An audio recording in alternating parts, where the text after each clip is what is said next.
Welcome back to a very, very late edition of the podcast because I slept in. I just came off night shift. I am 110% responsible for this. I apologize. How is everyone? Hello in the chat. You guys are absolutely amazing for sticking around with us. Holly, how you doing? How's your week been? Oh, I hear Donte. Donte's making noise. Evie sucks. That's the name of the program. Evie sucks. Donte is here, but he's been having some audio problems, chat. So forgive us while we also are trying to we can hear him. He can't hear us. So there's gonna be a lot of talking over and yada yada yada. They can't hear him. They can't hear him. Oh, they can't hear him? Oh. Nope. Okay, well, I'm talking to my self. He's not in the scene. Okay. How's your week been? What have you been up to? I don't know. My week's been busy with other stuff, but I actually haven't gamed a ton. I've been just the same. Ball Pit, Outer Worlds 2, and Arc Raiders. Trying to get that expedition stuff ready to go. I'm ready for the expedition, but I need freaking Fonz to log in so I can hand off the blueprints that I have so that I have a little bit of stuff coming back in. So, Fonz, if you're listening ever, I need you to I've got 20 blueprints like sitting there waiting to dump to Monad, Donte, to I've got literal duplicates of I've got like Silencer 2. I've got a bunch of stuff I want to dump off to people, but I want to get rid of them. And I'm starting to go into triplicate. Like I'm starting to get 3 of the same damned blueprints, which is it's crazy. The problem is I'm not happy with the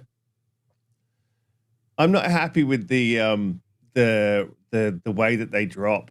I think it's been nerfed again as well with the update. But like no, they buffed it with the cold snap, and then I think Stella Montes was broken. Like it was just dropping blueprints everywhere. So they went back and they buffed it, but it's still high or nerfed it, but it's still at a higher rate than it was before cold snap. Oh, I can't get anything that's like, so I cannot get the El Toro blueprint. Like and every time I open a weapons case, I have never gotten a blueprint out of a weapons case once. Not a single time. I don't know. Either. I feel like you look at the streamers, the guys, I mean, I've been playing a fair bit, right? I've been playing at least 2 hours a day. Minimum, and then obviously some days a lot more. And I just keep getting the same blueprints, or I don't really get blueprints. You know what I mean? I feel like and I don't go to Stella Montes. And yes, I went to Stella Montes after cold snap straight away. Who was I playing with? God, I can't remember who I was playing with, but we were just absolutely wrecking that map. I think we were murdering everyone that was. Oh, I was playing with Red Wolf. That's right. We were absolutely murdering the map, except for the one time when he was singing too much, and then like I was trying to explain. And he really likes to just be on open mic all the time, which like if you're on a map with a lot of griefers, game over, man. Yeah. But we were wrecking the map and we were getting a bunch of blueprints, but it's just the same stuff dropping over and over again. And it's really, really annoying. Chaos Lounge is in the lounge, and we'll be bringing him in a second as long as he's got audio and he can hear us. I'm hoping he can. And can we hear you, Chaos Lounge? Welcome to the show. How you doing, man? Not too bad, man. Sorry about that. I got attacked by my 2 cats just as I was about to click the link, and they were hungry. But I'm doing good, thanks. Well, unfortunately I slept in. So how's your week been? What have you been up to? How's things? What are you playing at the moment? How's stuffs?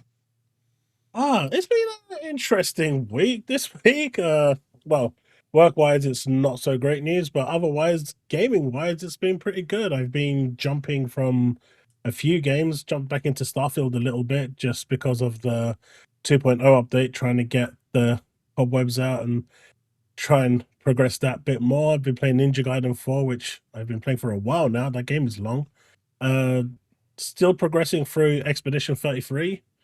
And I've been doing a lot of testing on the Xbox LIX, which is a really, really nice little machine. The Xbox what? LIX, the handheld. Xbox LIX, the handheld console. LIX. Oh, the Ally. I was thinking it was probably like my an British L. accent. Yeah, I was thinking it was an LIX, Yes, an beauty. LIX. Right, yeah. How's that going? Oh, I'm really loving it. The fact that it's got Windows on there is great. Everyone says that's a negative, but to me, that's a massive positive. Yeah. It means I can just play anything and everything I want. Man, this thing even runs Star Citizen. That's crazy. Right. Donte's back into the scene, but we don't know if he's working yet. Donte, are you working yet? He can't hear us. Sounds great. We'll move on to topics. So what happens when Riskit sleeps in for like an absolute half an hour?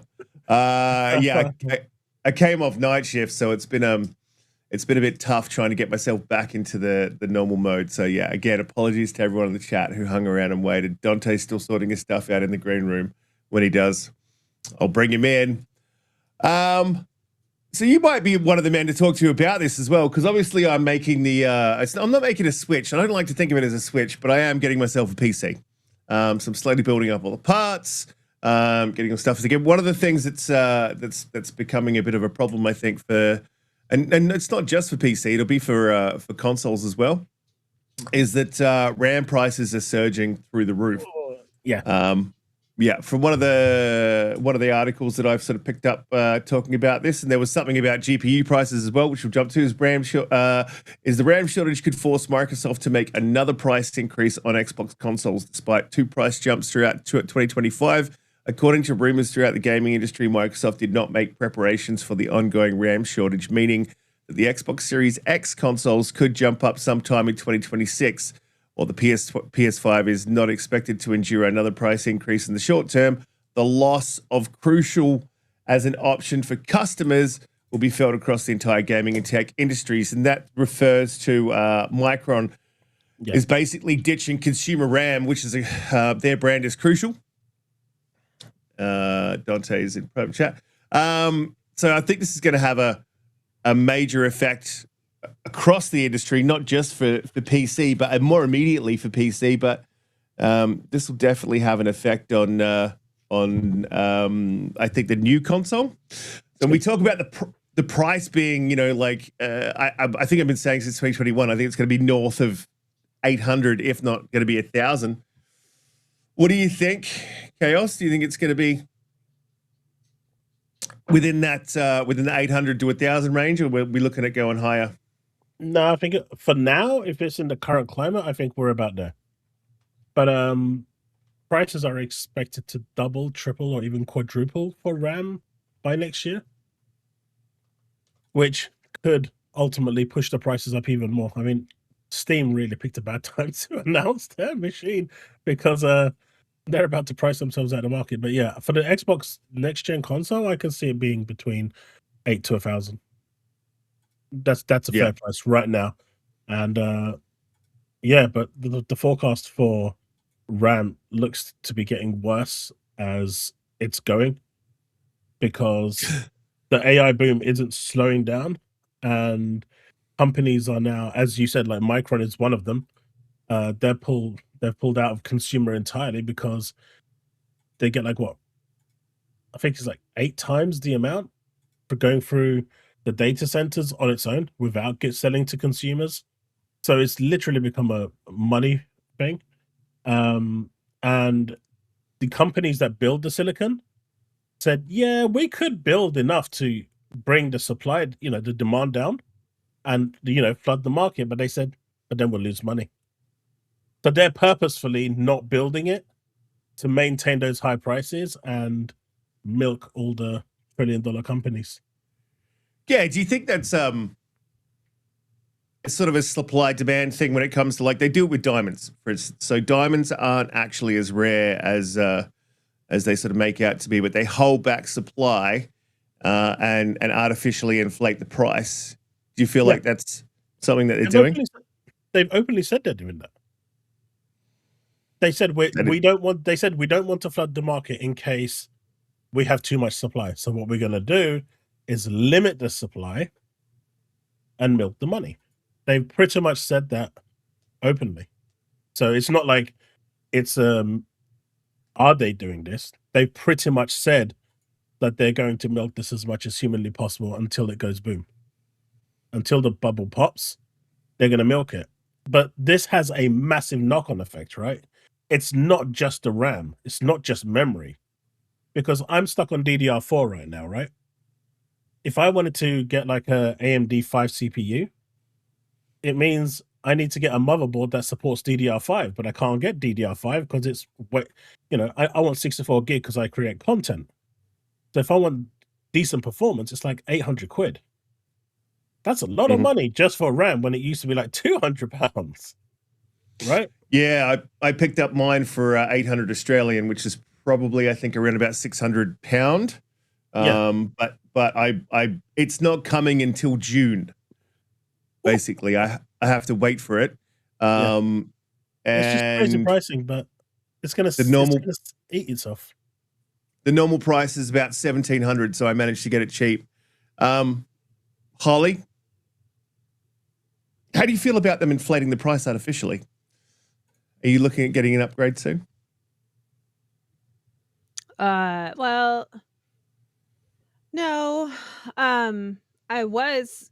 It was funny. Over time, I have thought since I got my PC, like, should I get a little more RAM? I've got 32 gigs, so like, it's okay, it's fine, but maybe I should just go ahead and upgrade to 64, kind of thing. But obviously, that line of thought is probably on the back burner because I don't want to pay a premium just cause, right?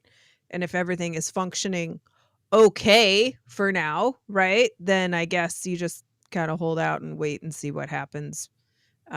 With all of this happening, I have toyed with the idea of should I figure it out, right? But then I was like, there's no point right now.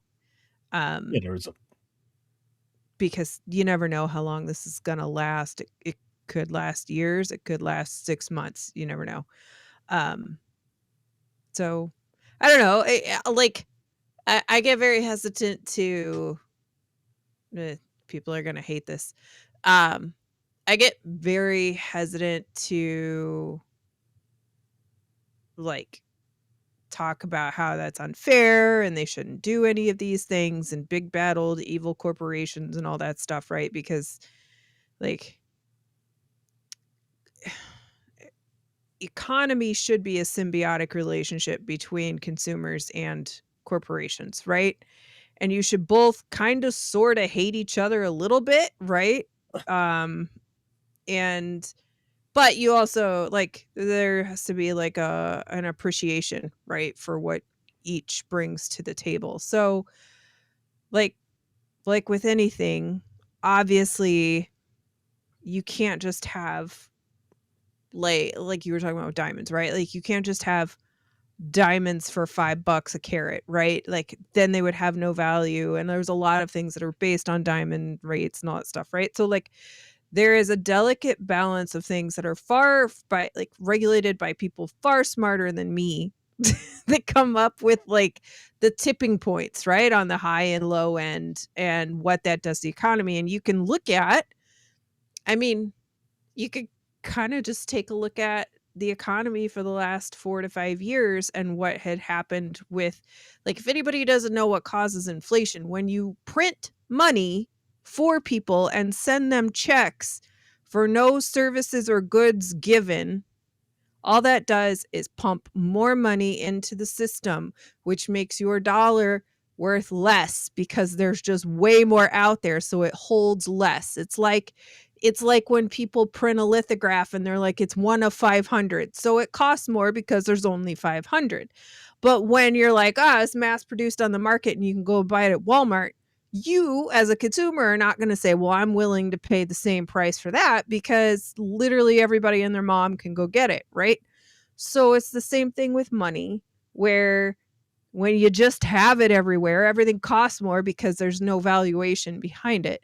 So that sort of trickles over to all other aspects of economic standards, where you can't flood a market and have everything tank out, because what happens, like, corporations don't make money, they actually lose money, then they fire people, then it's like it's a whole trickle down thing that it's a whole economic thing that we're not here for. But obviously what they're doing now is a response to AI, right? I mean, that's absolutely correct. I saw that Nvidia said that they're going to be lowering 30 to 40% of their consumer, like their residential market. They're going to produce less GPUs next year by like 30 to 40%. Is that the rumor? Because the article I've got is saying that it's a rumor, and then early in 2026 they're going to build approximately a third of what they built for 2025. So cutting their production by a third. Yeah, for consumer market. Yeah. Right. What specifically come out for that is the 5060 series and the 5070 series. Yeah, those are the ones currently that are getting a 40% reduction. There's currently no information on the 80 and the 90 series. But a lot of people are just saying like, someone was saying today that apparently Nvidia is stopping all graphics cards, so rumors are flying all over the place. But the one that's came out that's the most concrete is the lower end ones, the 5060s and the 5070 Ti's.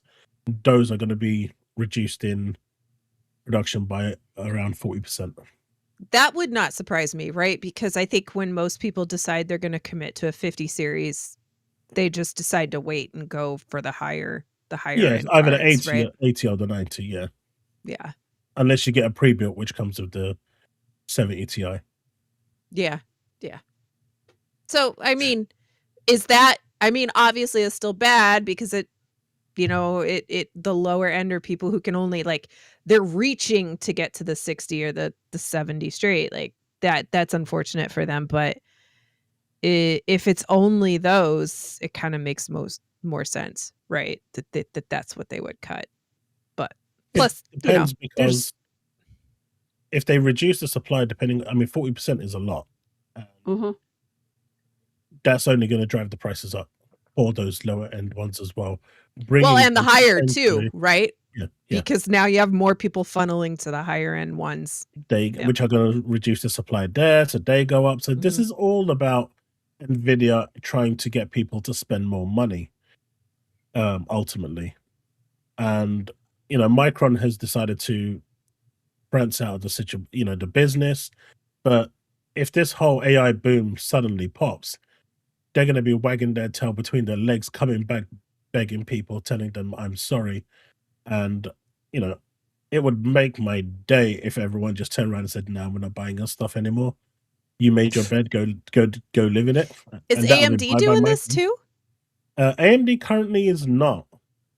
Okay. They're still in their mid-tier range. An interesting article that I read about a month ago, not 3 weeks, 4 weeks ago.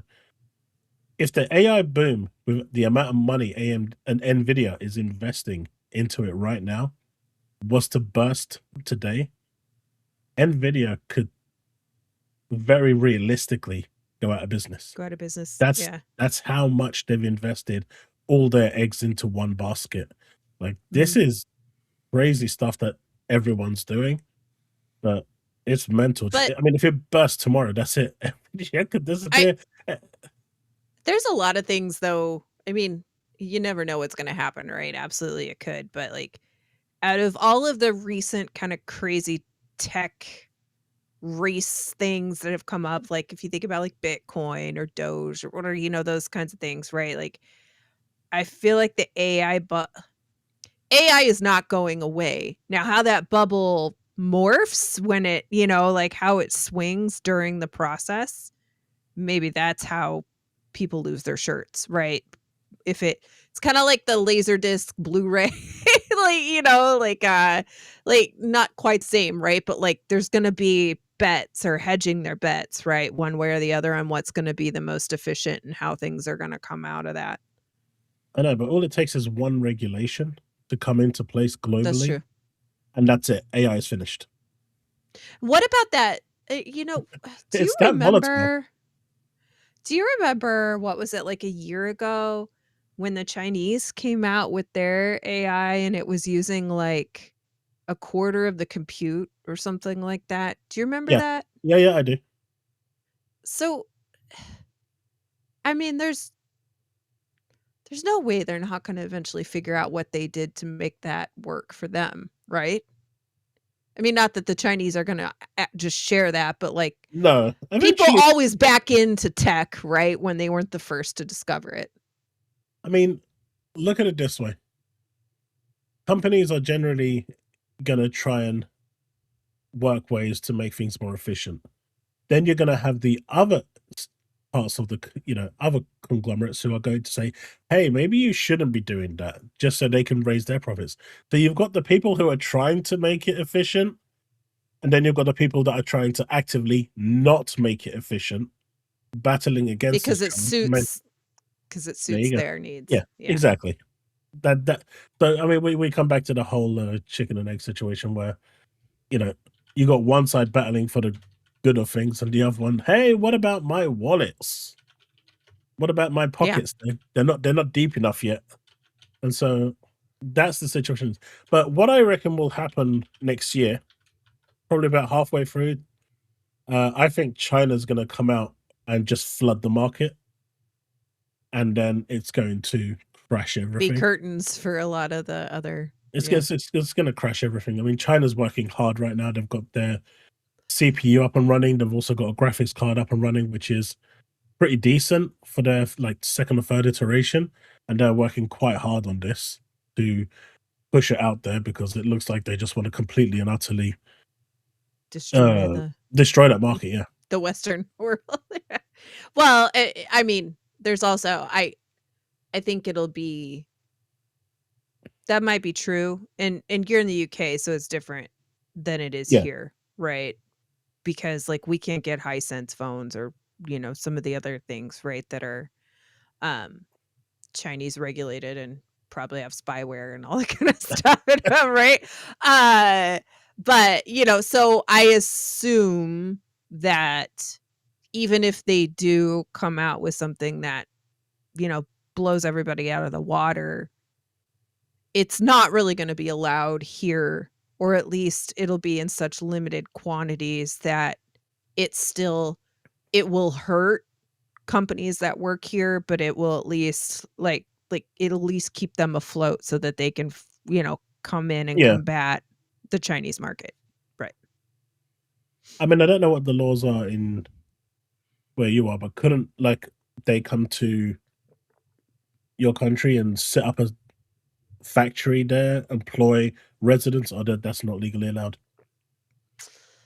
Well, I don't really know that much about labor employment of Chinese companies, but I think that I'm just thinking about other tech, right? That China uses, like is it Huawei? Right? Yeah. Huawei, Hisense, and one, I don't remember what it's called. One I know what something. you're talking about. Yeah. And then there's like that, was it Red Door, or like some of the social media things, right? That like some people got in trouble because they were upset about like the TikTok thing when it first was taken down, right? So they just went and actively started some account that was illegal here, but was like a Chinese social media thing, and then they were getting like in major trouble with the government because they were like Air Force people on boats in the South Pacific, like logging into China and then like sharing video on the boat, and like, are you mental? Like that's like actually super illegal, like, things like that. So I don't know how exactly it would work with a Chinese company building up. I just don't think they would do it, because if they had to hire American workers, like, they don't want to do that, because our costs are just significantly different than what it is for them there. Yeah. They would rather make it there and try to find a way to ship it into our borders. But wouldn't it make sense for console makers to start, if they've got a GPU and a CPU, to start sort of making deals with China to help build the console, or reduce the price? Would that be regulated? Sorry? The consoles are already built in, like, they're already being built in like China, Taiwan, and now I think they've moved it to Vietnam due to the tariffs. That's like Yeah. the least affected tariff place. So they've basically relocated their manufacturing from those places to Vietnam now. So they already are coming from a cheaper place. It's just the prices that are being charged in our Western countries are ridiculous. But if people are willing to pay for it, corporations are willing to pay for it.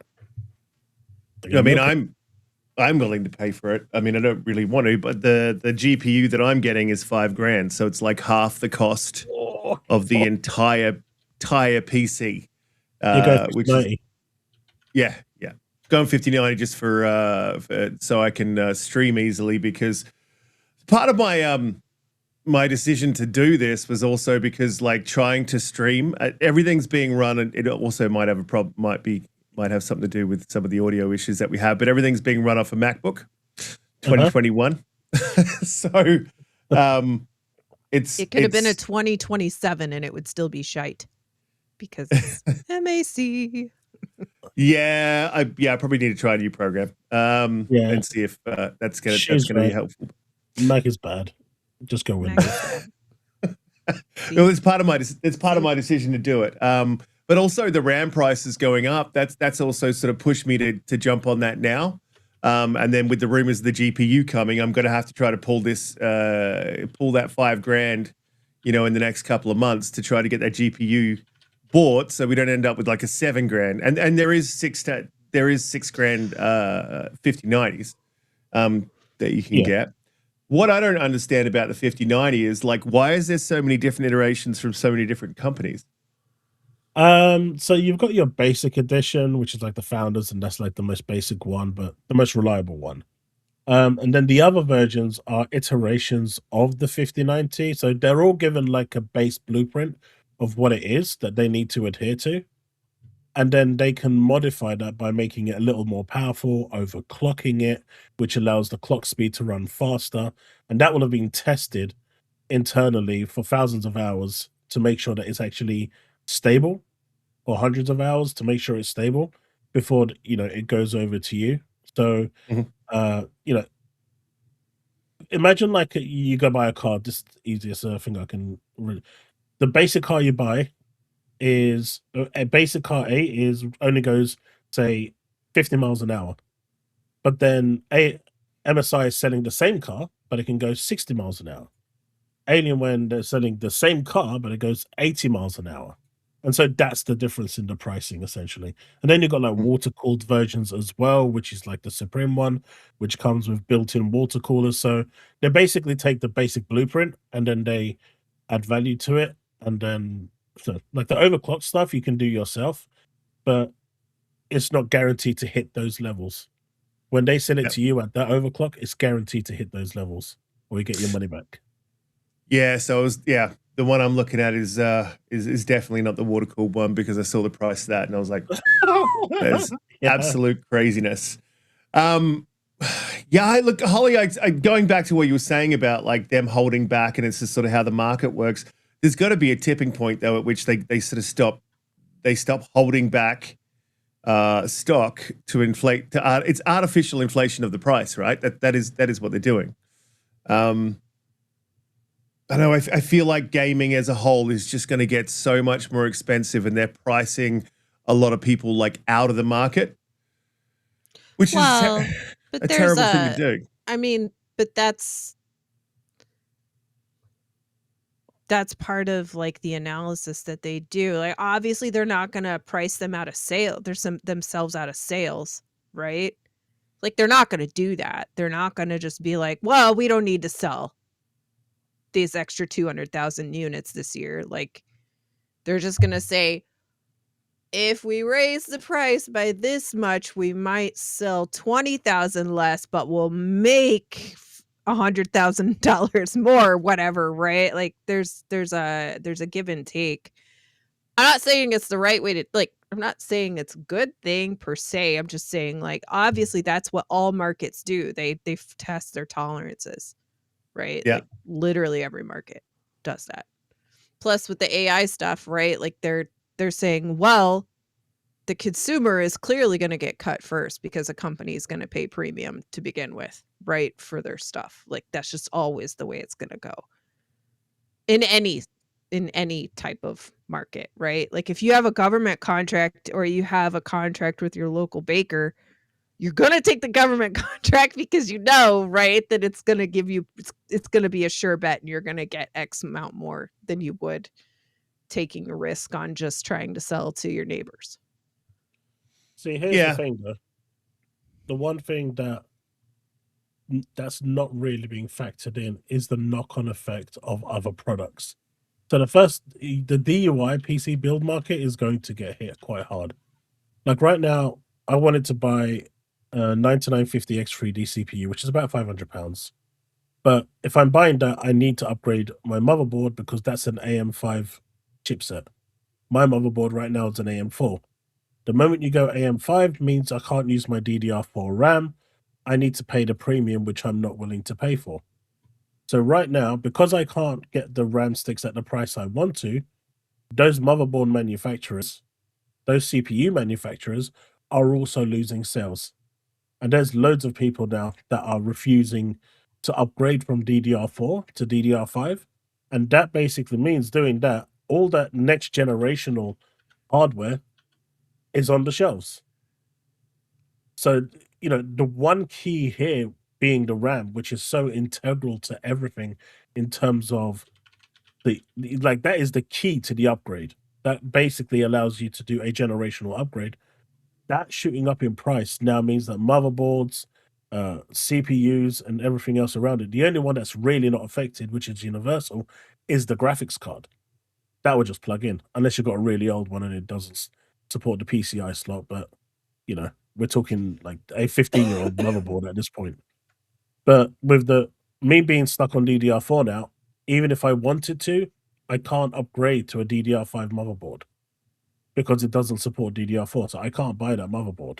It would just be sitting there. And as someone who's not willing to pay those prices that they're asking for here in the UK, now those companies are losing out on that hardware. And if you look on like social media, Reddit, there's loads of people who are basically just saying, we're just going to stick to what we've got now and let this play out and see what's going to happen. But if enough people do that, you're going to see a lot of these manufacturers start to sweat because they're not selling. And if they don't sell, they're going to start reducing supply. And what actually is there is going to skyrocket because when you reduce supply, if there is even an inkling of demand, it's going to go up. So it's almost like it's self-cannibalizing itself, this whole situation, because of one component really escalating. It's affecting everything else around it and hurting all the cells around it, while this one just continues to profit off everyone else because it actually has a use within the data centers. But I mean, really, you're going for 64 gig, right? Which is what I'm going for, 64 gig, because I need the overhead for rendering and all that sort of stuff. But realistically, do you need 32 is the minimum you should be going for right now? Yeah, but most people don't really need 64 gig. No, 32 is the minimum you should be going for. Yeah. It's like 5-10 years ago, 16 used to be the sweet spot. Now 32 is the sweet spot. So we've moved up. Yeah. So 32 for me, if you like high performance gaming, that's where you want to be. I don't know I know a little bit about PCs, but I don't know, as much as I probably should. But what I've been noticing in a lot of games lately is that really it's the VRAM that's the limiter. in a lot of things that are coming out. Explain to me the difference between like the VRAM on it's because the VRAMs are tied to your graphics card. So explain the difference on what VRAM is versus like the RAM. Like I know what RAM does, right? But like what does VRAM do in relation to your GPU specifically? So those textures that are loading, I use Cyberpunk as an example because that's a really good one. In order to run that game on the maximum settings with path tracing, ray tracing, everything enabled, it uses 18 gigabytes of VRAM at the moment. So if you've got like a 5080, which only has 16 gigabytes of VRAM, it physically can't do that. Mhm. It can't hit that, which is why everyone questioned why does that graphics card have 16 instead of 24. Really, 24 is more than enough. 32 is overkill. But it basically allows for the textures to be loaded, and VRAM is a lot faster than standard RAM. And so it can move in textures a lot quicker and cycle through them and load them into it where it needs to be. Okay, so it's more like a temporary storage slot for all of your graphical inputs specifically. Yeah, and then your standard RAM basically kind of controls everything from your windows to the game and everything else. It's where everything comes in and goes out as far as like moving it just things controls around. it's basically the main brain of everything. It tells everything where to go and it allocates resources where it needs to go. So it keeps everything running. If you run out of RAM, your PC stops. Yeah. But the VRAM is specific only for like graphical content. Graphical, yeah. Exactly. Okay. So it'll hold, for instance, in an open world game, it'll hold in everything that you're walking towards. It'll hold in as it sort of comes into view. So it's already loaded. Yeah, it's like your render distance and all that stuff. Yeah. Okay. And then what it doesn't need to constantly chop in and change out, well, can actually stay in standard, like long term. That goes to your RAM. Yeah. And that's why if you've got like your task manager up, you'll see your RAM spike up and then spike down depending on what you're playing and what you're doing. And where you are in the game. Yeah, so it supports your VRAM, but a prime example of one where VRAM is really important is Cyberpunk, because it needs 18 gigabytes of VRAM in order to function with all bells and whistles. I'm glad I got 64. I can't wait to play that game in like full God mode at some point. Like I've seen it. I've played it in God mode. It's great, but what you should do is try there's a bunch of mods that you can put onto it that gives it photorealistic visuals. That sounds cool. Yeah. And it looks insane. Like it looks crazy. But do you need to do that like that it's crazy? Is that on top of the God mode?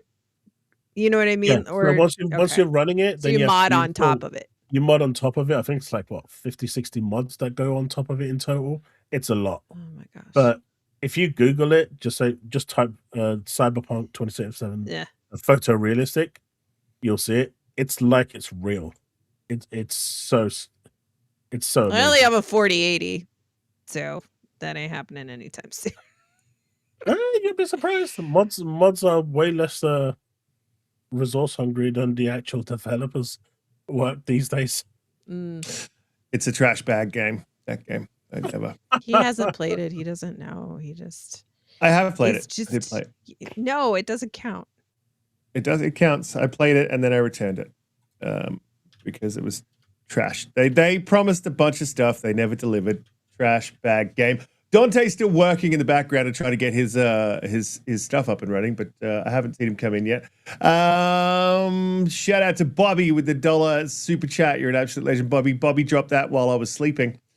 And shout out to Red Wolf Renegade with the $2 super chat. He says 111%, and I think he was talking about whilst we were tearing up Stella Montes, me and him, except for that time that he was singing the whole time, and then I was trying to tell him there was someone behind him, and he died. I died. It was sad. I'm going to skip that next one and move to that. No, kidding. Shout out to Lotus Spree with the... Read that one extra loud. With the $20 super chat says, that blue number can do no wrong. Yes, you can. And Spartan661, long-time supporter. Spartan's been with me from the very, very beginning, I believe. Gifted 5 Riskit for the Biscuit memberships. And hopefully they will be worth a little bit more once I get this PC up and running so I can... Oh, Epic Treasures in the chat. Hello, Epic. So I can get this thing up and running and get these streams and stuffs and all that. We got to move on to the next topic. Don't know what's going on with Donte. I think he's having some audio issues that he's working through. But when he comes back in, maybe we'll jump back to topic and ask him about this because I'm curious to see if he's looking at getting another PC upgrade because I know his is like really old. Now, what I wanted to do this week is because the news wasn't huge. There's a lot sort of happening in the gaming industry. This happens every year. So I've been holding back topics that have been coming down the pipe.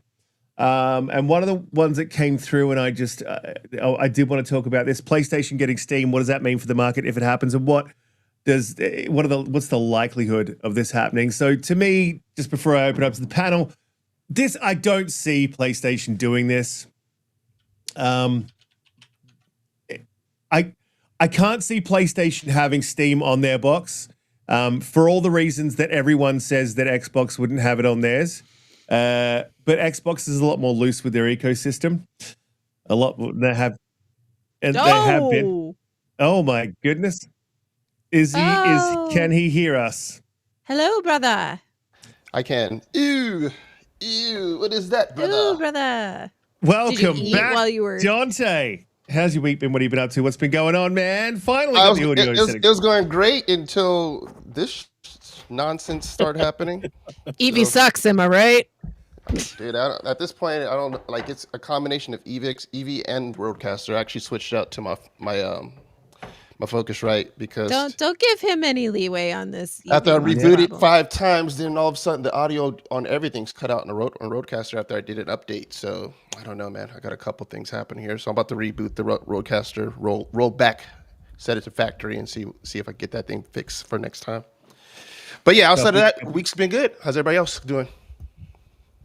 Good, man. I spent a lot of time on night shifts, so it absolutely wrecked me.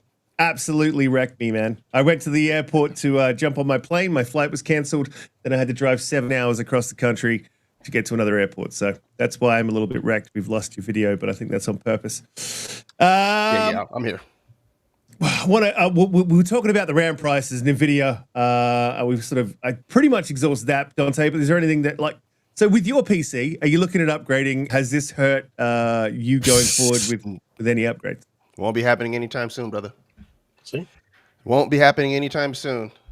Not with the way prices. I mean, because I just don't see myself putting out like upwards of 8 to 10 Gs for stuff that I really, really want because of the price of RAM, right?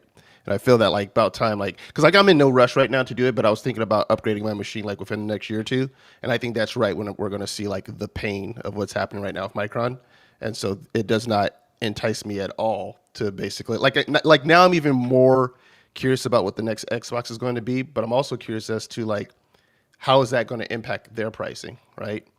Because do you guys have something already worked out, or is that going to drive up the cost of whatever that device was going to be initially? But it becomes more attractive where if that device is, let's say that device is $1,200, right? Let's say it would have been somewhere of $799 or $1,000, but because of what's going on, it jumps up a couple $100.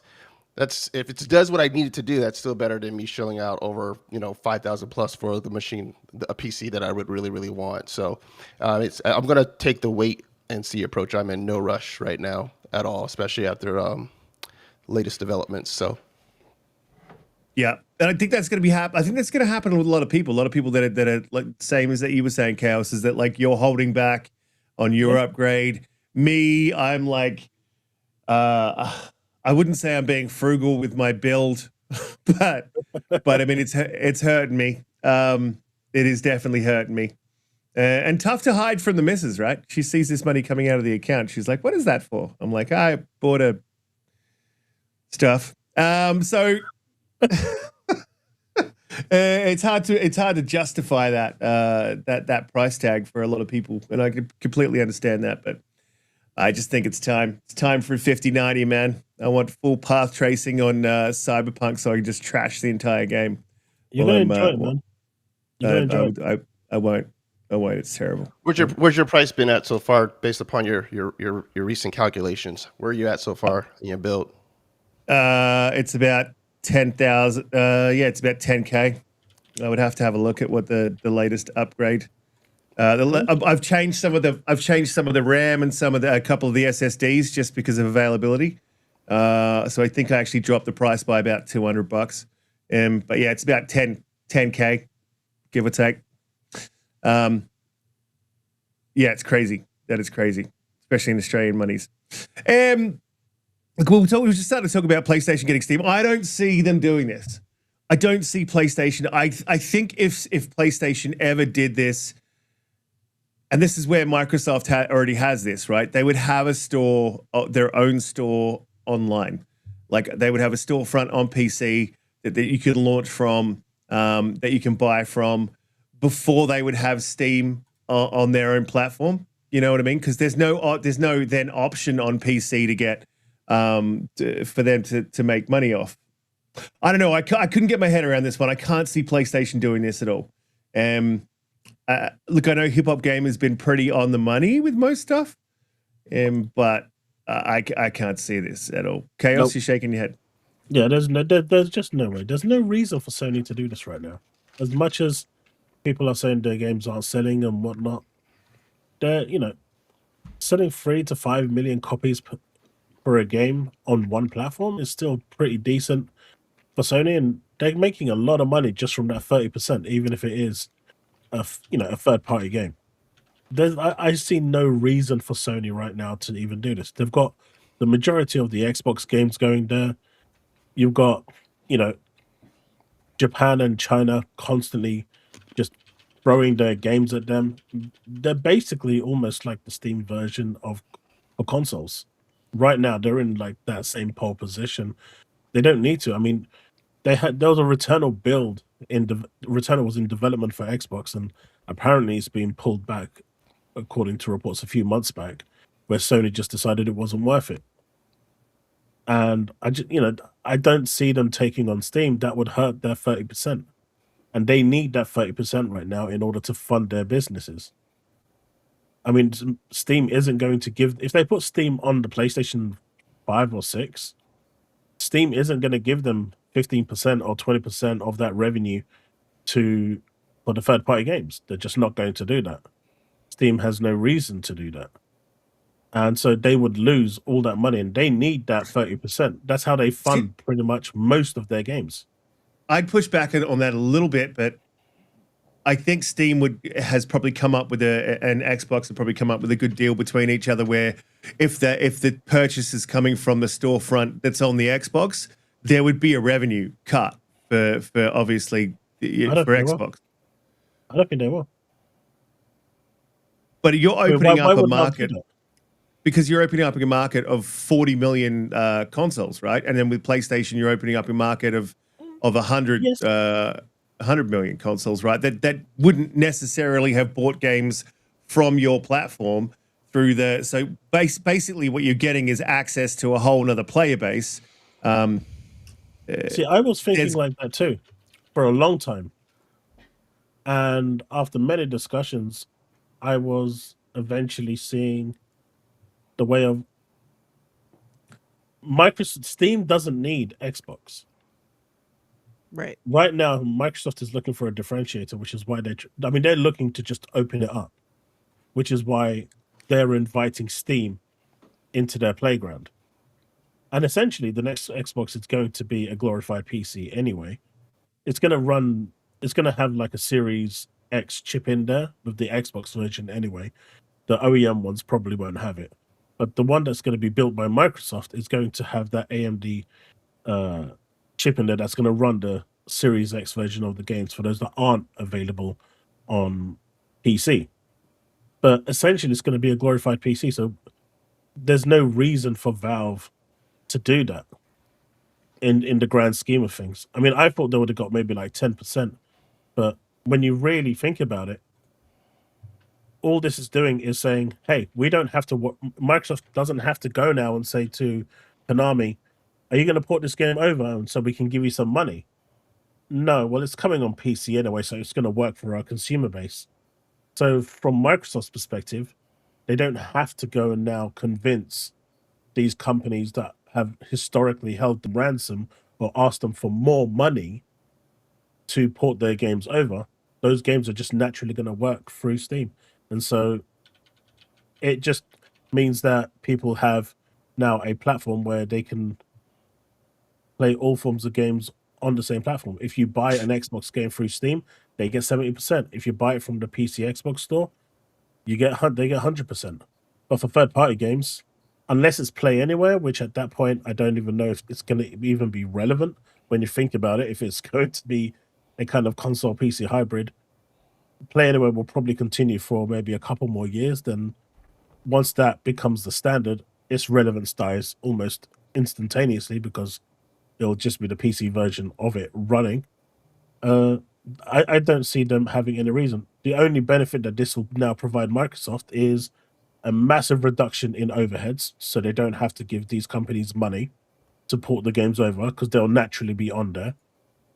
And Sony loses exclusivity because all these China games that are coming along from the China Hero projects, all these games from Japan and everywhere else that are coming day one on PlayStation 5 and PC will now naturally work. So why would Microsoft ain't gonna do anything in terms of paying them to port it, and it's going to work.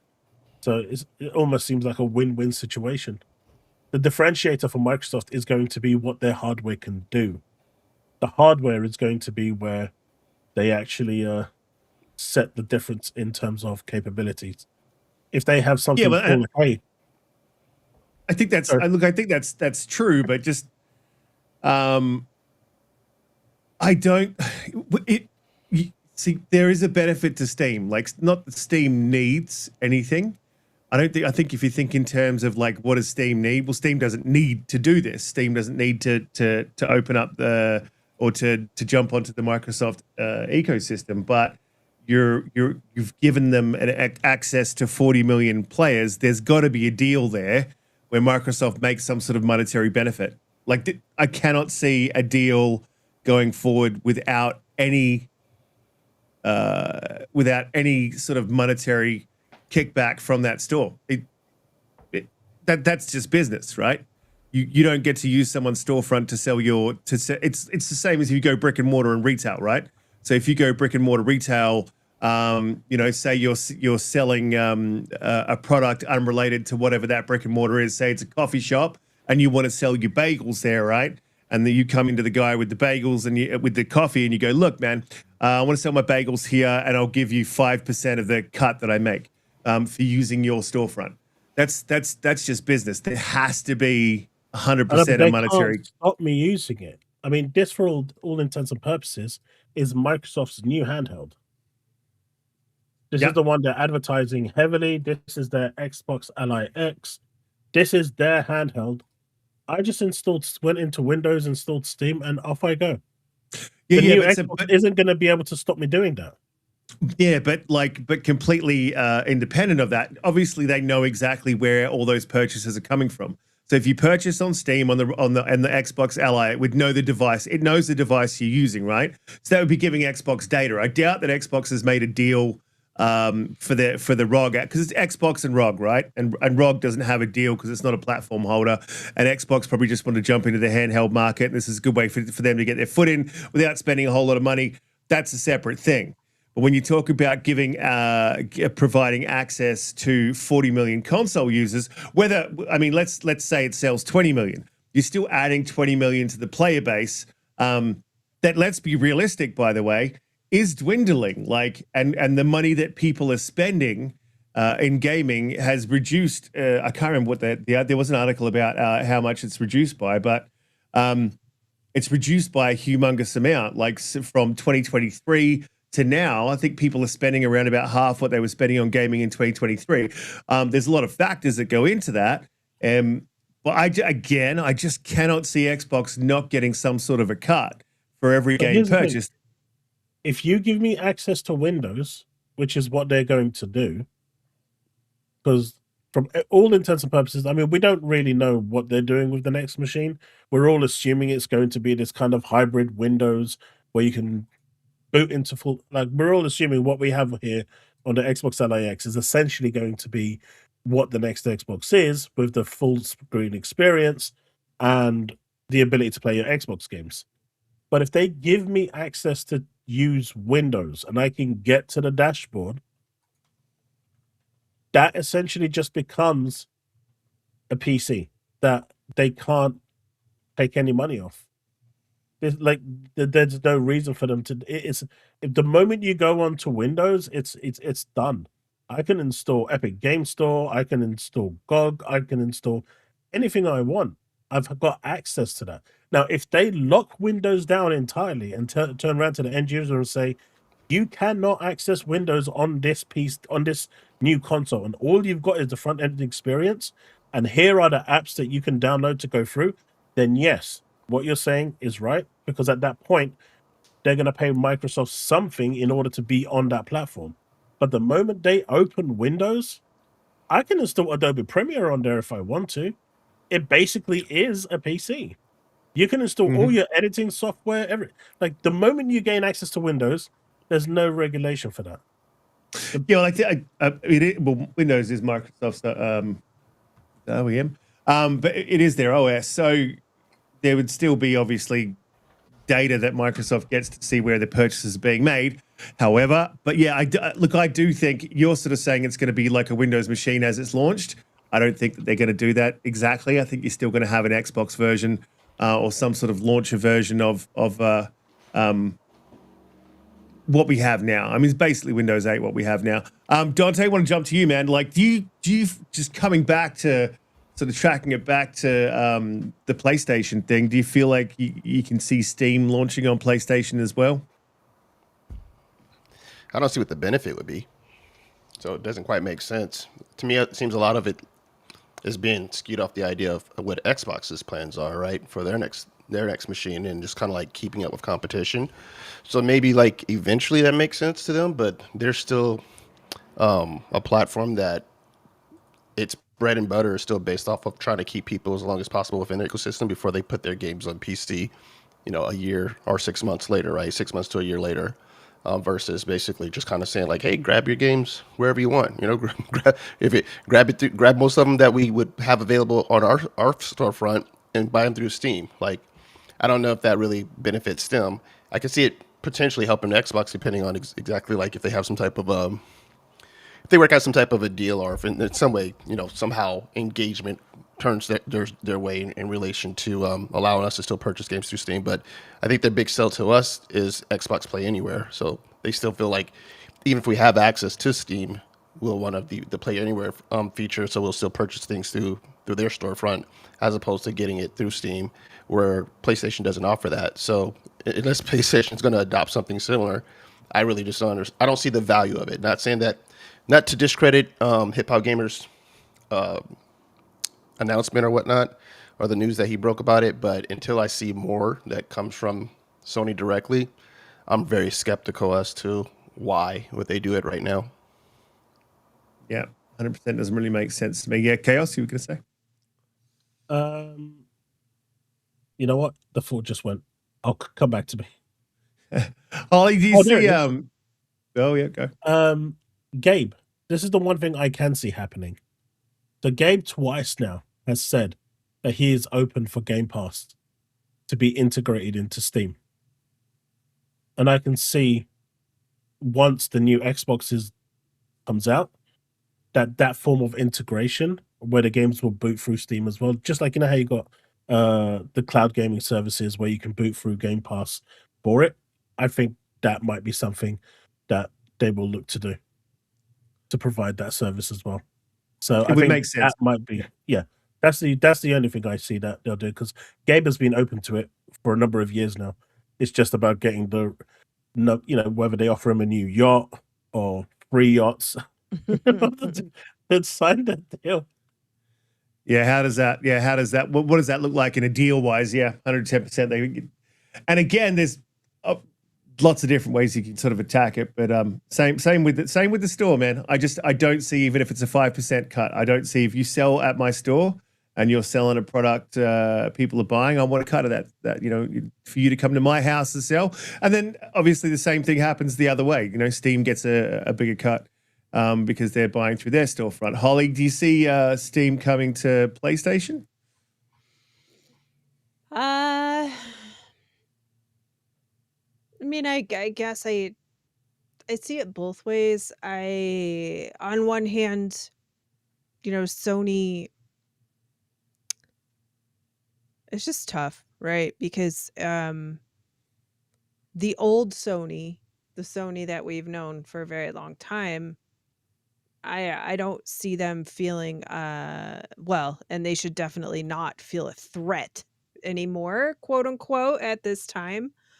Um, but at the same time, they've taken a lot of heavy losses over the last few years, and it's going to take years to, kind of get their cadence back and recover fully.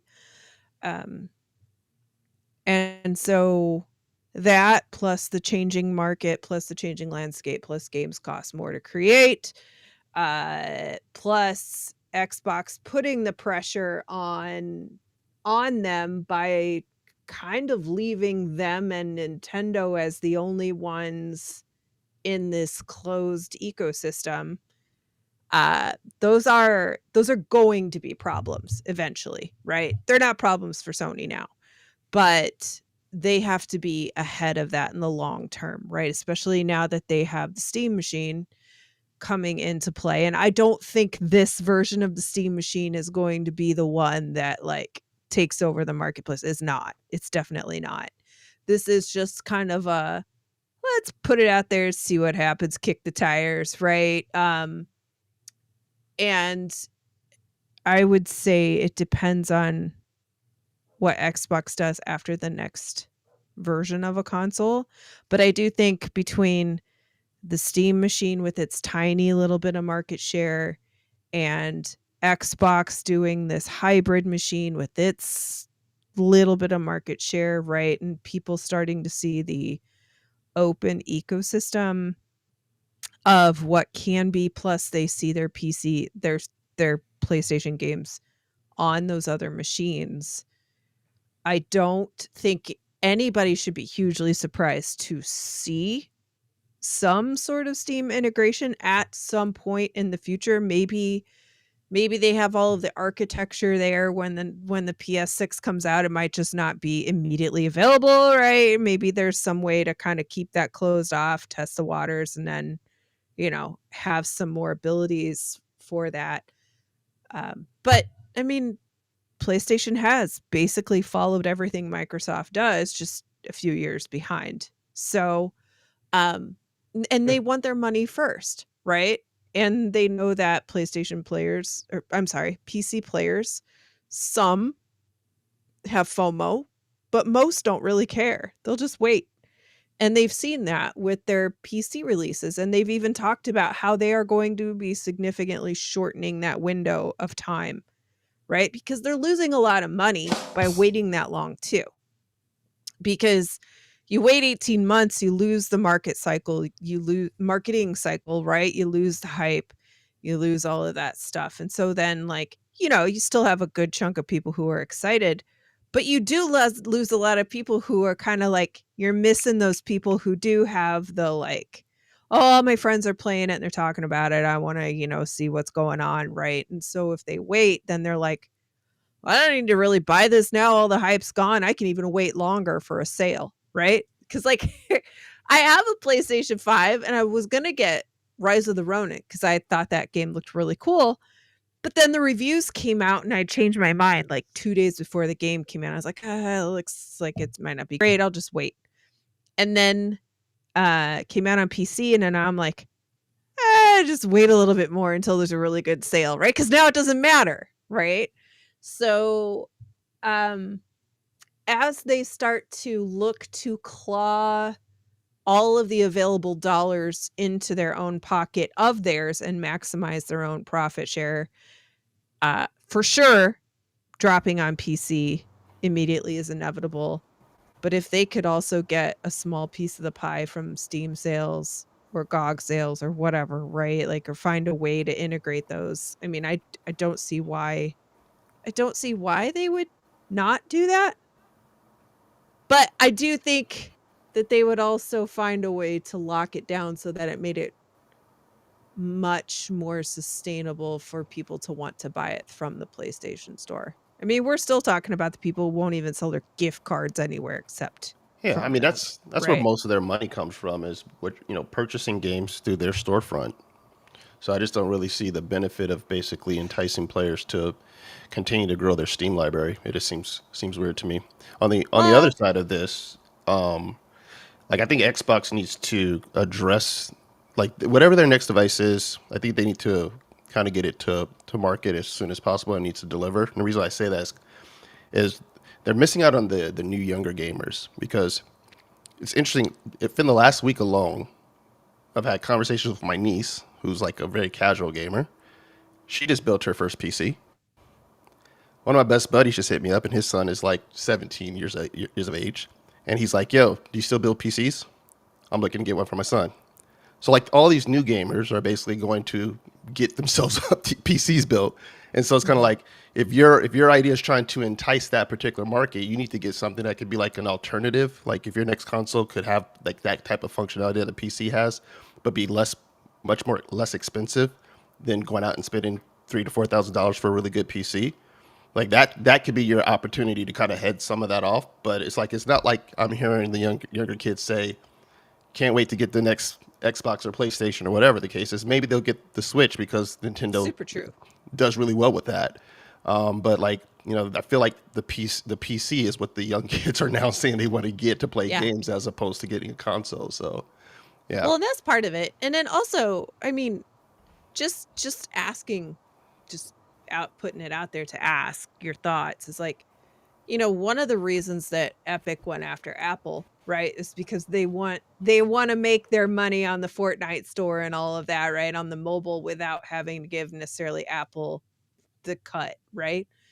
And I think they were doing all of us a favor with that lawsuit, and a lot of people have done us a lot of favors with lawsuits against Apple because they've created such a closed monopolistic system in their ecosystem on the whole, right? And people have been picking at it repeatedly and keep getting like picking apart all of the ways that they're just jerks, and they don't have to be jerks, but they just want to be jerks, right? So that lawsuit with Epic and Apple has trickled into other things, right? Like it went to Android and it's done some other stuff. And I think that part of the thing that's going on with Xbox too is that they're trying to drive a wedge and force some of that exclusivity, all of these closed ecosystems, because they're they have nothing to lose, right, at this point, right? They're like, let's do something to see what works. So if they could pivot and get everybody onto their system or sell their games on every system, fine, right? And I think what that's going to do is force Sony eventually, right, to probably unwillingly but unhappily, right, sort of open up more than maybe they would have wanted to. So I'm just curious if you guys think that is there any leverage from what came out of all of that happened with Epic and Apple, and what your thoughts about how that worked and what that means for Sony's ecosystem on the whole in the long term, right? Right now, honestly, it means nothing. What that's targeting right now is the mobile providers like Mhm. Android and iOS in iOS. terms of the App Store Yeah, and the yeah. Google Play Store. And the whole thing between that is that what Epic was arguing about was, I don't want to use their platform. Right. I want to, when they go to buy any currency, I don't want to go through their store. I want it to Mhm. load up in the browser. They can buy it through the browser, which means I avoid the 30%, Mhm. and they can buy it. And so Yep. that's what this whole thing was about. Now, there is a case currently I think it's still live, where they were investigating PlayStation for the 30% usage that they charge. So Yeah. that It is was still under live. that is still live. What comes from that will affect that one is the one that will affect everyone. It's going to affect Steam, Microsoft, all of them, except for Because Epic, it's the same they don't charge concept, right? as much. It's the same concept, just mobile versus Console. platform. It is, Right. yeah. Yeah, it's storefronts. It's It's basically a storefront. storefront, but it's The slightly argument different. the argument of the new live case is that because PlayStation's a closed ecosystem, they can sort of charge whatever they want, and what they're charging is unfair. And forcing, and there's also, I think, a skew of that where part of it is because PlayStation doesn't offer. So, for instance, you can go to You can't buy their gift cards. You can't buy anything yeah. for their ecosystem outside of their ecosystem. side of the ecosystem. Right. That's right. Yeah. And you can't go to like CD Keys and get one of their games. Yeah. Whereas with Microsoft, you can. So Microsoft has that argument, which is why the lawsuit was brought against PlayStation and no other console provider, because Does not something similar happen with Nintendo though? Can you get stuff like that for Nintendo through different storefronts like CD Keys and get a discount on a game? Well, no, but Here they you only go. So just why went digital Nintendo gets like stuff with this 3 years this ago month? or so. Like they Yeah. haven't been digital that long. So they're like, hey, we're late to the party. Don't mind us. Go after them for a second. We're just they catching up. should be. We're They catching should up, but, be. They should be, but I'm just saying, In terms of market share, PlayStation just has the biggest. So if you take down PlayStation in that 30%, it it's just impacts going to pass anybody on else to in the market. It's going to impact everyone. The only one that it won't impact is Epic, because they don't charge anything for, I think, up to 1 million in terms of revenue, and then after the million they charge 12% in terms of what the 12% instead of 30. that's So they're the isn't only that one that's what actually they doing it right. isn't that what they do for the Unreal Engine, right? Like if you produce a game on it, it's fine, but we don't charge until you hit 1 million. Is that what they do with that? Yeah, as well as that. But right now, like to any developer, it's 12%. They don't charge 30. Yeah. Yeah. Well, and that's what Microsoft is charging or offering, right? For their cut for Play Anywhere. If you'll do Play Anywhere, we'll do 12 instead of 30. Yeah, that's what I thought it was. There is a cut definitely going on, but the PlayStation lawsuit is directly to the 30%, and it's the UK, Netherlands, and potentially the US are going to jump in on it as well. The claim is that they're inflating prices because of their monopolistic hold on the market. I do want to jump to the next topic, but before we do, please hit the like button, share us out. We go live when I wake up most Fridays. It's my first sleeping ever, so you guys can't be too. This one I wanted to talk about because I feel like Xbox gets an unfair amount of smoke for things it shouldn't and doesn't deserve.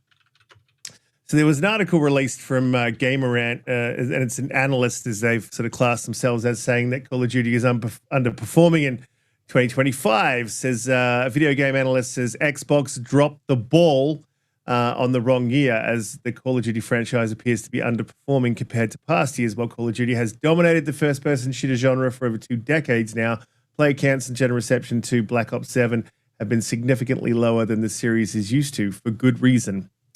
Analysts theorize it could be due to several factors, with a key one being that there have been many other exciting shooters being released in 2025. I would argue that is key, and only really, aside from the fact that Call of Duty 7 again, I still haven't played it, and that says a lot about the game itself. Call of Duty Black Ops 7 is the latest in the Black Ops sub-series. The franchise as a whole launched on November 14 for PlayStation 4, blah, blah, blah. The shooter has been in the hands of players for nearly an entire month now, has even recently launched its big Season 1 update on December 4, which saw Black Ops 7 fully integrated with its free-to-play Battle Royale counterpart Warzone. The game's publisher hasn't released any official figures for how the game is performing, but despite some lackluster player count numbers on Steam having only peaked at 100,000 concurrent players shortly after launch, a recent PlayStation blog did reveal that Black Ops 7 topped the PSN charts in November 2025, beating out competitors Arc Raider and Battlefield 6. I don't find that difficult to believe, by the way, because PlayStation players really don't have very good taste. While it was the most digitally downloaded game on the PlayStation 5 last month, it's unclear if it was by a wide margin. I doubt that. Despite being just blah, blah, blah. The game businesses Chris String and Linear Analytics Reese Elliott theorized on why 2025 was the worst possible year for Xbox to drop the ball. String says the franchise has had a hard year, citing how the low daily active users, with September being a low point for Call of Duty HQ and app terms of active players. Call of Duty is underperforming this year due to a combination of community burnout, questionable creative and business decisions by Activision, Microsoft, and strong competition, Elliott said, noting how in 2025 has been a tremendous year. One reason for the decline and the intense competition from rival shooters, mostly Battlefield 6 and Arc Raiders. The new Battlefield title had a massive launch, securing the biggest opening franchise in history. I know this is long, guys. Sorry, bear with me. Arc has sold 8 million copies so far, and the latest Fortnite Simpsons crossover was a hit.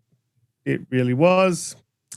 Although, where does he get to the part where it's... Here we go. Elliott also says Microsoft's decision to put Black Ops 7 on Xbox Game Pass on day one has cannibalized traditional full-price sales on Xbox and PC, which would undoubtedly be another huge factor when it comes to sales. Reports previously claimed that although it was massively successful for the service, Black Ops 6 supposedly lost $300 million, which is a piss drop in the ocean, by the way, in potential sales due to its inclusion on Xbox Game Pass.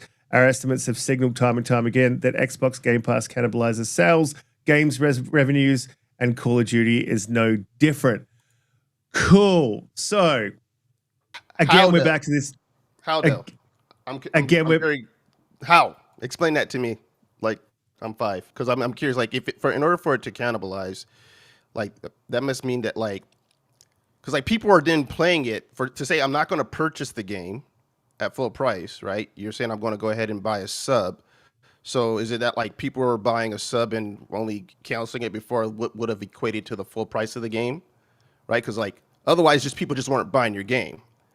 So it's either like I didn't purchase it because I just got the sub for it and it was cheaper for me, and therefore you missed out on the full price of that $79.99 or whatever it would have been, or what? So I'm just curious, like for them to throw that analysis out there, kind of give us more information as to how it cut out 300 million then. Yeah, I mean, so, and then what was the money, the revenue that came back to it? So, I mean, for me, look, again, I think we've had this conversation, I've been pretty clear. Like 100% Xbox Game Pass does cannibalize sales of the games that are in the service. I think a lot of people that you see online are trying to convince you that it cannibalizes the sales of all games because everyone spends all their time in Game Pass and they don't buy anything else. I think there's a distinction there. So when we're talking about cannibalizing games, we're talking about I am talking about cannibalizing the game itself that's already in the Game Pass service. So, for instance, I didn't buy last year's Call of Duty because I have Game Pass. Donte, I think you made a good point there, is people generally will play that multiplayer and they won't drop off very quickly, so it only takes 3 months worth of Game Pass, 3-4 months worth of Game Pass before you've spent that price, on the game. Obviously, you've got to then take out the fact that there's a whole bunch of other games in there, but if you're getting it for, if you're a player who has just purchased Game Pass to play Call of Duty, and then you stick with it, they've sort of recouped that money anyway. I also wanted to add before I jump to the panel that 300 million up against, I think what they made was 1.2 billion in the first month from memory. And this could be, don't quote me on the figures. It's pretty close to, it was either close to $1 billion or the other side of $1 billion. 300 million is a bit of a piss drop in the ocean of $1 billion. So it's not a huge cannibalization of your sales. Most of those sales are made over on PlayStation and PC anyway. So, I don't feel like when you're talking about the rate of cannibalization on the Xbox console itself, it probably would be quite high. But when you talk about across the industry, it would be minuscule. Holly, I want to jump to you because, and I know that Donte has also played his way through the campaign. Holly, I know you've played your way through the campaign. I think you guys did it together. How you feel, because you're a massive Call of Duty player. And so that you would spend a bucket load of time usually on Call of Duty playing, but we've had Arc Raiders release. You haven't really played Battlefield 6, but I think you should.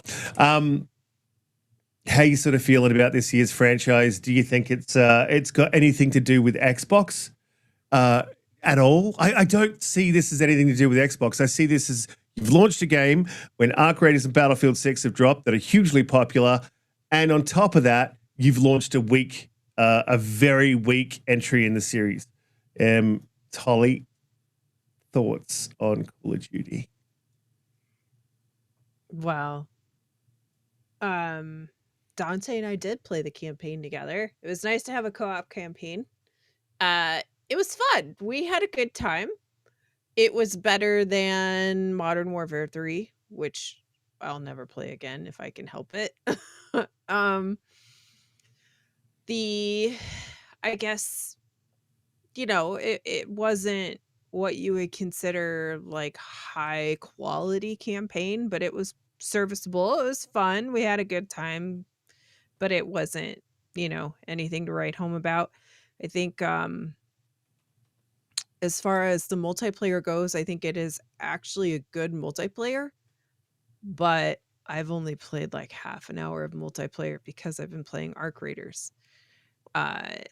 First of all, it is an off year for Call of Duty. I think they just took a lot of it and phoned it in, which is, I mean, we get that, right? Every once in a while we do get like every couple of years or whatever, we get an off Call of Duty.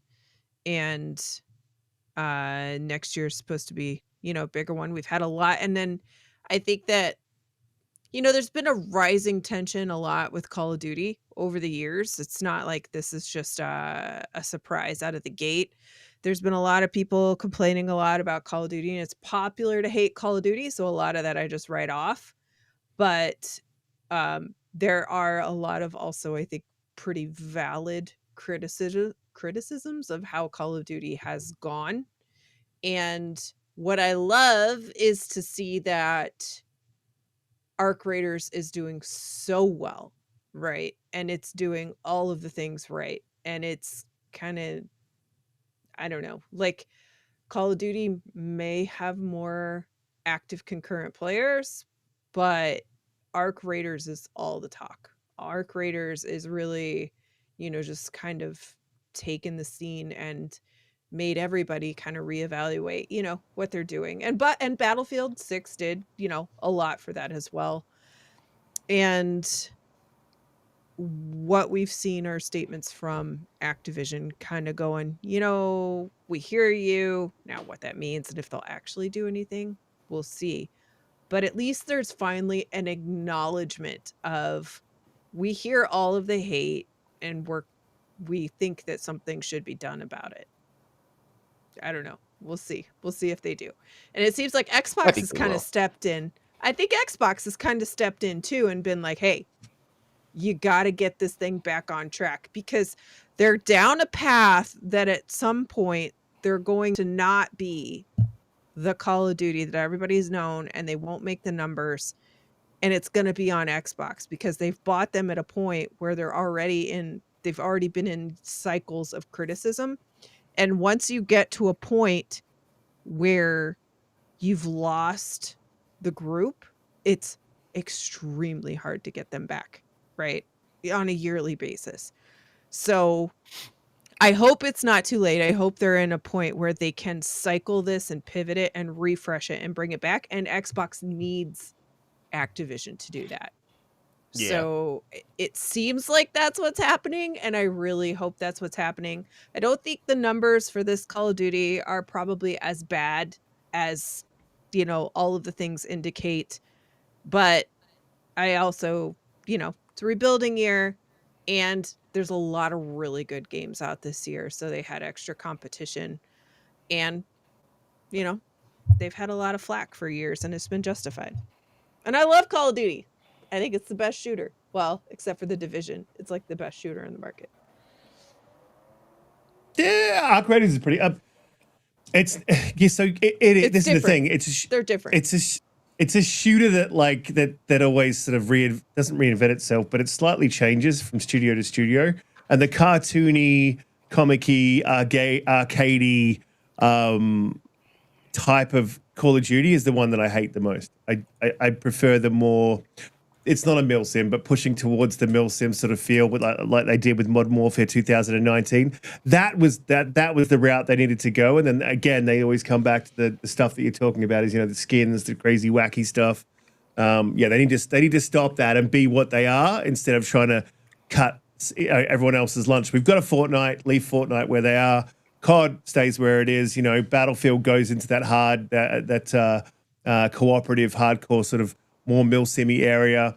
And everyone should do what they do. I think they should just do what they do well instead of looking at everyone else and going, we're going to try to cut their lunch. Chaos, how you feel? You think this is Xbox's fault that we've sort of ended up where we are with, because this is what they're pushing. I know anything that touches Xbox it becomes Xbox's fault, which is crazy. I kind of mirror a lot of what Blue was saying, but I think there's a the number of factors why the game didn't do as well as it did this year. Number one, it just Arc Raiders and Battlefield 6 just beat it to the punch. They stole all the limelight and the players, and that was it was almost like watching the whole Elden Ring and Horizon release all over again, where Elden Ring just completely took the limelight and Horizon was left there picking up sticks and stones. Mm-hmm. Followed that up, the campaign was, I personally thought it was okay. I enjoyed it, what I played, but I can understand, like, from the previous one in Black Ops 6, Black Ops 6 was way better. They also focused way too much on the whole Warzone type of thing, and they reused that a lot. And they kind of just need to stop doing that because that's just, I mean, you can see that the effort that's been put in there isn't as much as the ones previously because they overused Warzone way too much. Mm-hmm. And so people can see this. However, is this an Xbox problem? No, because Microsoft have pretty much left Activision to do their own thing and get it ready. If anyone is to be blamed from Microsoft for this, it's Matt Booty, because it's his responsibility to make sure he's overseeing these projects and these games are to the high enough standard. And he's never getting the blame. He's always somehow, I don't know how that guy does it, but he's avoiding it, man. He's got like this great, he's got the greatest Chaos plot is armor. spitting right now. He's He's got spitting right the greatest plot armor ever. For Like, real, you though. can throw anything at that guy and it will just bounce off him and go away and he'll just continue his journey. So he's the guy that people should be looking at, but for some odd reason, he's really shielded. Now, the biggest takeaway from this is the fact that 300 million in the grand scheme of things doesn't sound like much. However, Phil Spencer is quoted to saying that the money that goes from Game Pass isn't going to these studios. They have their own profit and loss and they still need to sell, which is why now when the games go to PlayStation and other platforms, I'm perfectly okay with that, because as a Game Pass user myself, I'm getting those games as part of my subscription and I'm happy about that. But these studios also need to get their P&Ls in check, right? They need to make sure losing 300 million is on your profit and loss sheet might not sound like a lot in the grand scheme of things for a company like Microsoft, but for a studio, that's a lot of lost sales.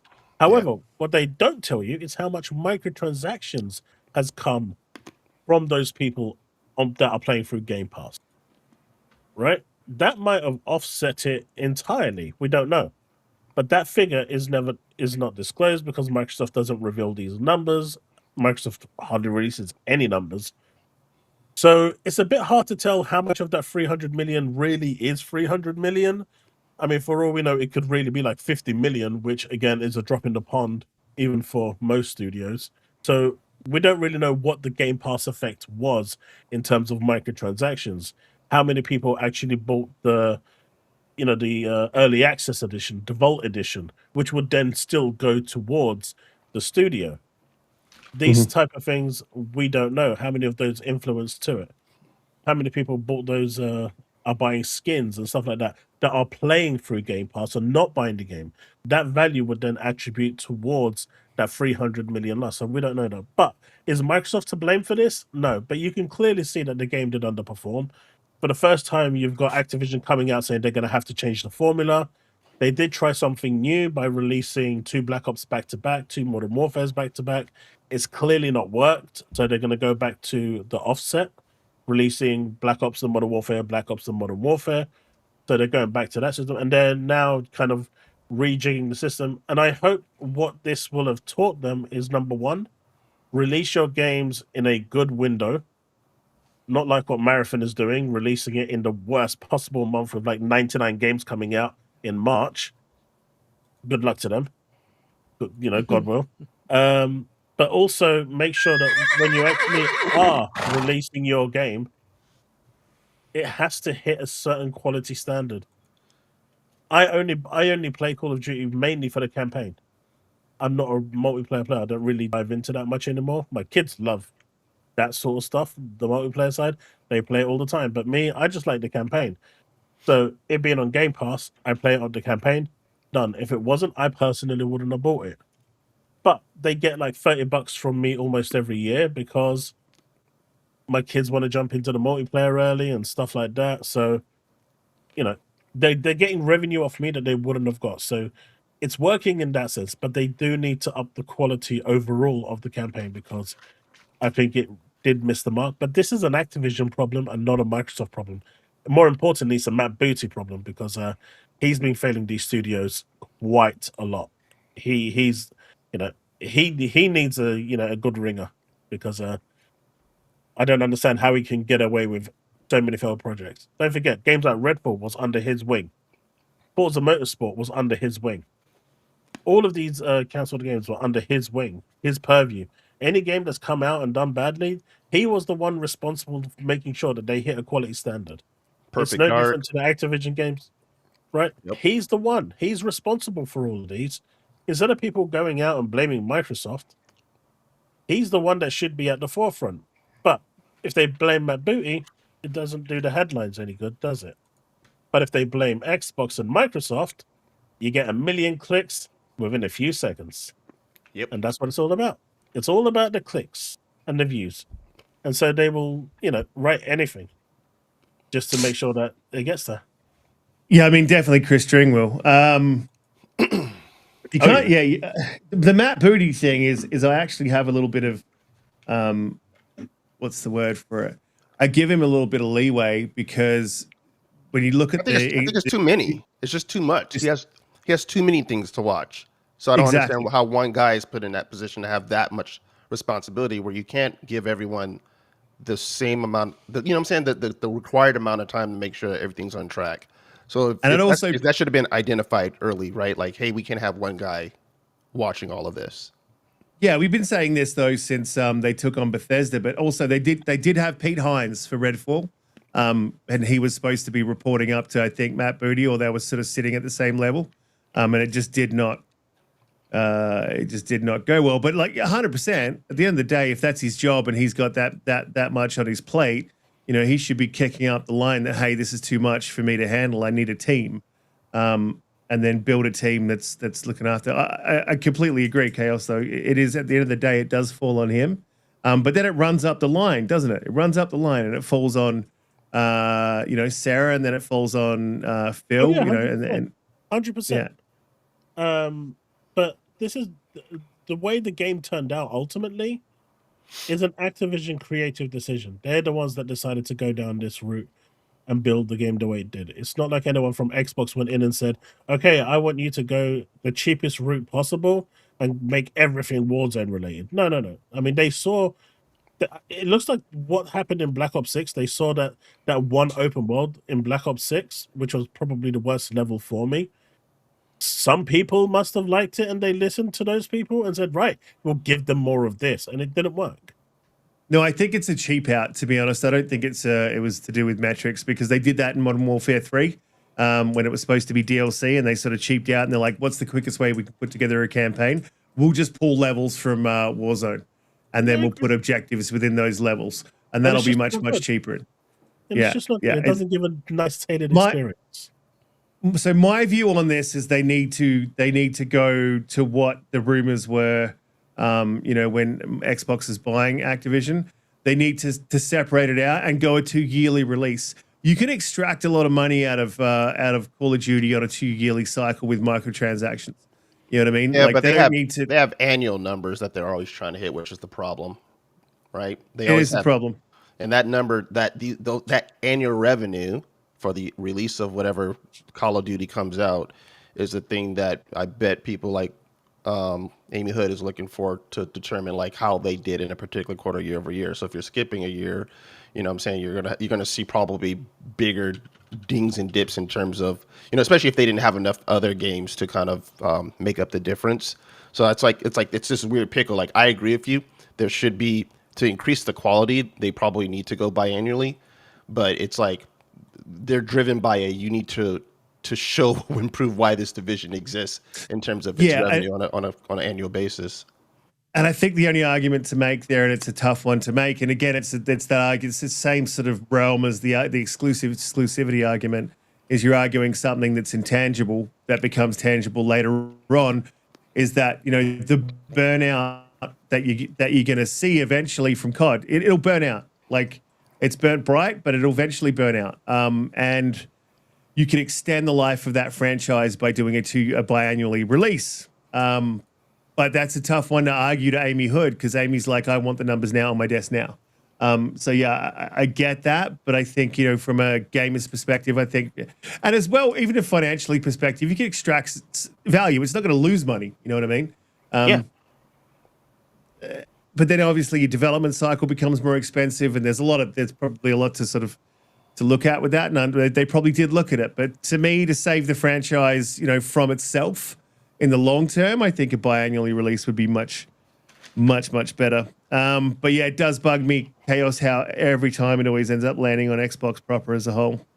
I want to say a few things on this as well, because I think Xbox is just the easy, punching.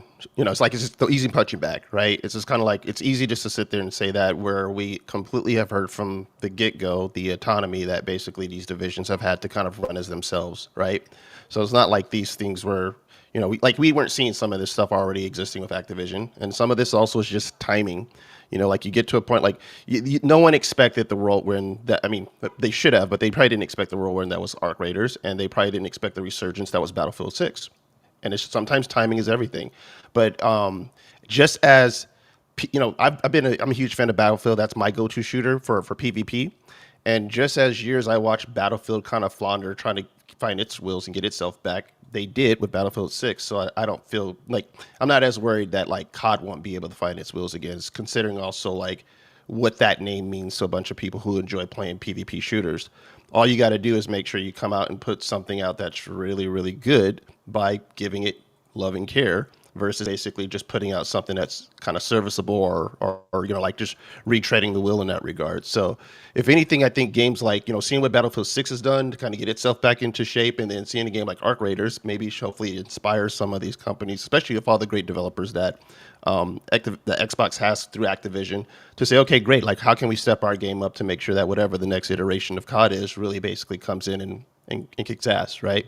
So I think it'll be fine. I think this in a way kind of helps them, because if you're on top for so long, you get to a point where you're not innovating as much, and then it gets to a point where like somebody else with the new hot thing comes in that's hot and shiny, takes your shine, and it makes you have to kind of analyze yourself and figure out, okay, like what am I doing to kind of like lose my spot? How do I get that back?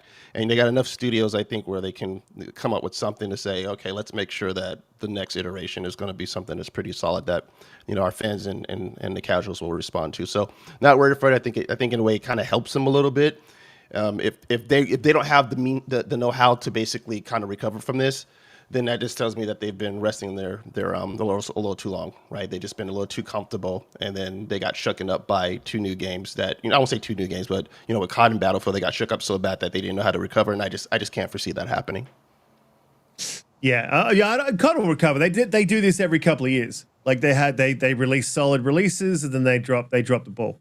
It's like, this is a cycle with COD. It's been going on since they started getting into this yearly release thing. thing is, So though- yeah, I'm not concerned. Sorry. The thing is, though, unlike in the previous years, there wasn't $70 billion resting on it. A huge chunk of that $70 billion to buy Activision Blizzard was for Call of Duty. Yeah. I know there was a huge chunk paid for the mobile aspect that we really haven't seen materialize yet with the whole King acquisition. But a huge chunk of that was for Call of Duty. And that, like, in terms of just their business metrics and finances, they need to see a good return on it. That needs to be churning out. The moment that starts falling behind, heads are going to start rolling and things are going to go, things are going to change in those studios real quick. Which Because is the reason why $70 billion I'm not is worried by it. money. Because like that's the name, right? That is the name brand itself. That is the biggest commodity to kind of be able to promote, right? So it's like, what are you going to do? Shut down those studios? Like you paid that much money to basically not monetize the biggest brand that you have coming out of Activision. So it's like I think they have no choice but to find ways to kind of make sure that they give that particular franchise the attention that it needs.